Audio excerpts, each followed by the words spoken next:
Hello and welcome everyone to this Warcraft replay. I'm going to do something out of the ordinary. Instead of a normal Zotac replay or WEL, or just a normal one-on-one, I'm going to delve into a 2v2 series. Unfortunately, there are no observers, so things are going to be a little difficult to actually handle. I might just, yeah, I'll turn Fog of War off. It will be a little difficult to actually keep track of these players. I might actually go for uh, yeah, I'll go like that. So I'll be watching from Yumiko's point of view. So this is a 2v2 series from WFDC, which is the Warcraft 3 Forever Doubles Cup. It's a mouthful, I know. Uh, but yeah, it's basically a 2v2 tournament held, I'm not sure if it's annual or just once a year or something like that, but it's from time to time. Either way, we have two human juggernauts on one team, one of which is going to be GHC's Yumiko, spawning in as one of the red human players. His opponent, his ally, is this his ally? Yeah, it is. His ally, who is not going to be a human player this time. I guess it still applies to like allies or opponents. I guess it's just humans in game in general. We have Rising Stars Tho spawning in as the blue. Blue?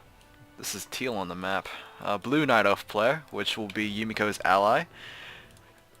Their opponents will be the purple undead player under the name, which is blank, but he is WFZ. Still don't know what that means or what it stands for. Would appreciate it if anyone knew, but he is going to be spawning in as the purple undead player. His ally is going to be, I'm not sure if they're still around, I am 120, yeah, that's his name, from Team I am, basically. So his name's just I am, or Wobukale. Spawning in as the teal orc player. Gonna be WFZ's ally, and where's his Altar of Storms? There's the Altar of Storms. We are going to have a Blade Master Death Knight versus an Archmage, most likely Demon Hunter. There we go. It looks like both players have started in their respective creep camps. I was going to show this map, but apparently the action's already underway. Yumiko is going to get chased by that Blade Master, but it looks like he will be able to manage to clear out this Gnoll creep camp. The map is called Gnoll Woods, so, you know, seeming by the name, most of the creep camps are gnolls. So we had a merchant creep camp over here, which a close attack +6 has been purchased. We have, actually I might just pause it right here and show you guys around. The main feature of this map is this Fountain of Mana, guarded by a red drake and, of course, a bunch of gnolls. I'm assuming this was an orange gnoll creep camp. We have a green gnoll creep camp over here, just a 3-1-1, nothing special about that. We have these expansions over here. It looks like there's only 3 expansions. Huh. That's a little weird because Blizzard usually likes to mirror their maps. Either way, it is guarded by 2 assassins and a overseer. Near each other's bases are these taverns. Where's the tavern? There's the tavern. Wow, this map is really weird. We have these spawning locations over here. And second expansion, guarded by rock golems. So I'll just go ahead and resume. We have a granite golem camp over here and over here. Wow, this map, it feels so weird because it's not exactly mirrored. What is this creep camp? Oh, it's just a tavern. Oh, this is so weird. Either way, Death Knight, what level are you? You are nearly level 2. We'll get to level 2. Meanwhile, the Blade Master is still chasing that Archmage.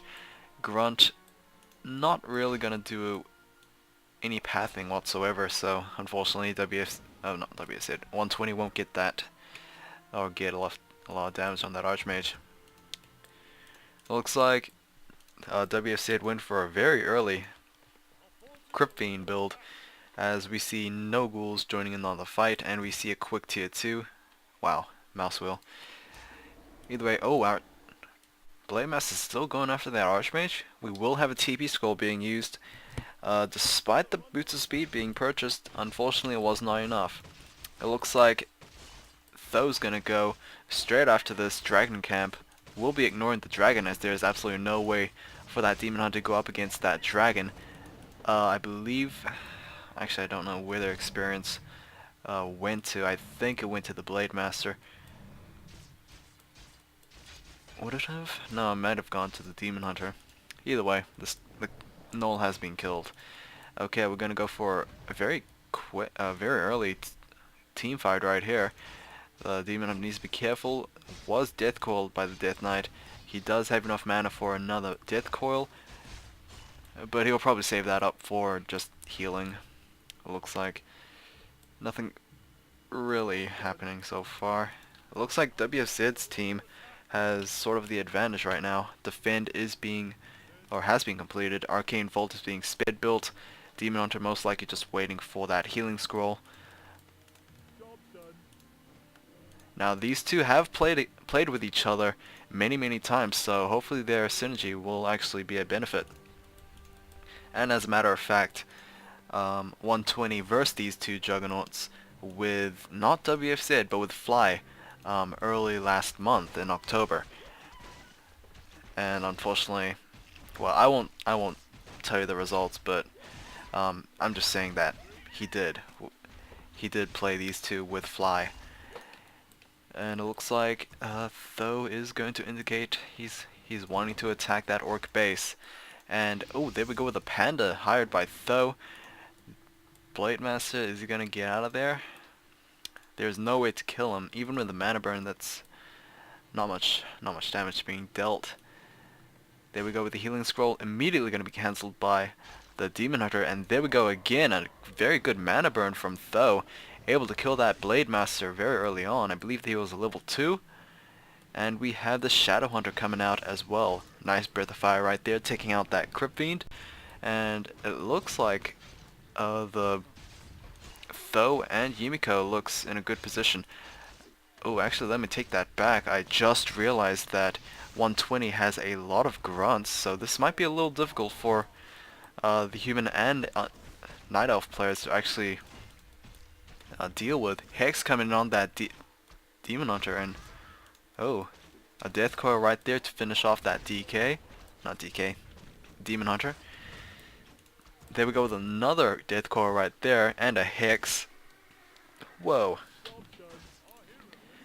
That really turned for the worst for Tho and Yumiko, as the synergy between the CC and the Burst actually working rather nice. I don't think a Death Coil will be expended on that Footman, but you know,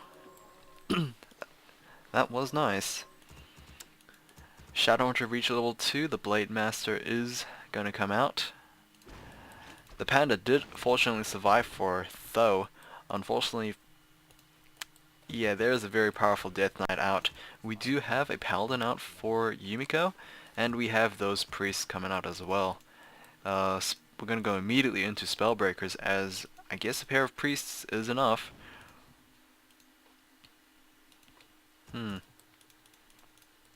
Okay, double Dryads. We are going to have the +1 attack for those Druids. And it looks like this Rock Golem camp is going to be cleared out by both the left players. So, it looks... I don't know. I would probably say the right side players look rather good. Mainly because of that good team fight early on. We are at tier 3 for WFZ. We are at tier 2 for I guess the rest of the players. Yeah, we are. Surprisingly enough, Tho hasn't gone to tier 3 just quite yet. It might actually be an indication that we won't be seeing any bears for a while. Blade Master, yeah, I think maybe Sorceresses might be needed. I'm not sure if the slows stack, but you know, it would be a good ability to actually keep on that Blade Master. Oh, should you actually be starting to go after that Red Drake? and I don't think so, as it looks like both players are going to start, not both teams are going to start engaging each other. There we go. Will we see a Drunken Fire coming in? Not quite yet. Fountain of Mana is going to be utilized. Demon Hunter is going to TP out of there. Human player needs to run away. We will have some Ivory Towers being placed down, hopefully just to distract these two players. And there we go with an Ensnare. Not good. It looks like 120's role in this team is to pretty much just shut down opponent units. And there we go right there. Good Ensnare into a Hex. And it looks like Yumiko received 400 gold from his fellow teammate though. And to be fairly honest, I think that is a wise decision.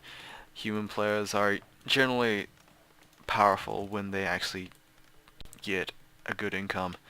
And seeing as Yumiko doesn't have an expansion, that's, you know, there are other alternatives in team games, which is basically give resources. Okay, we have a strong undead orc army right over here,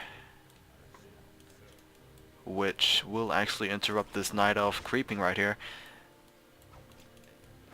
Okay, it looks like the undead are going to fight the humans and the orcs are going to fight the night elves. To be fairly honest, the night elves are very, very weak, especially against any matchup, and this panda will be taken out already.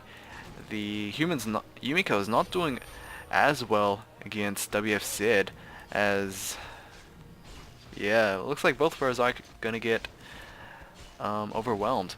Demon Hunter, he has no way of going back, and oh wow, he's actually managed to survive. It looks like the Spellbreakers might actually hold this line, or maybe not. A lot of peasants being taken out just to distract these rare Crypt Fiends.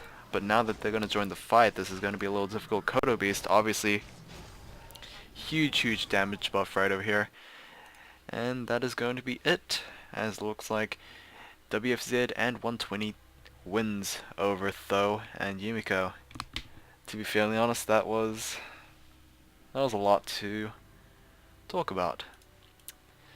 Obviously not the best 2v2 I was expecting in terms of commentary, but hopefully it will be better in the next